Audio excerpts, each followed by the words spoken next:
Tonight, we are asking questions about what could happen to a local private school that hired a registered sex offender who was working on campus for almost a year. Yeah, and this is a story you'll see only here. The case happened at Park Avenue Christian Academy in Titusville.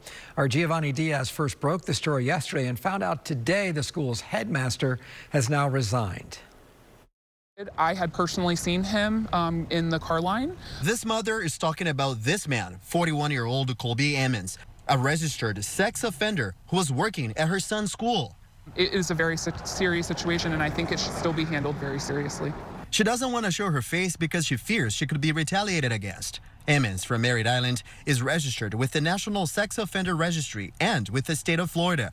Court documents show Ammons was trying to meet up with a police officer posing as a 14-year-old back in 2007 in Polk County.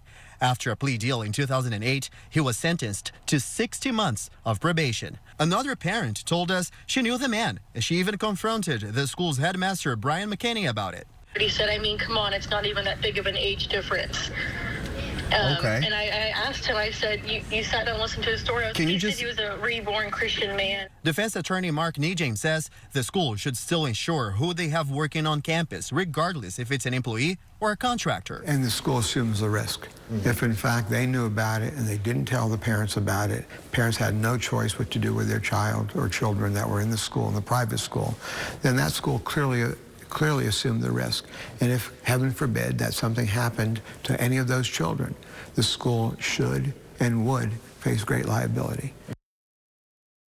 The school told us they learned about this case back in March, and they said they were not aware of any violation of law or circumstances where the welfare of a student was even compromised at the academy. The school only confirmed that Mr. Ammons was working here since 2024, paid monthly as a contractor. Now, the headmaster who hired him resigned just days after this incident came to light. Now, this is the incident report from that case that happened in Polk County back in 2007.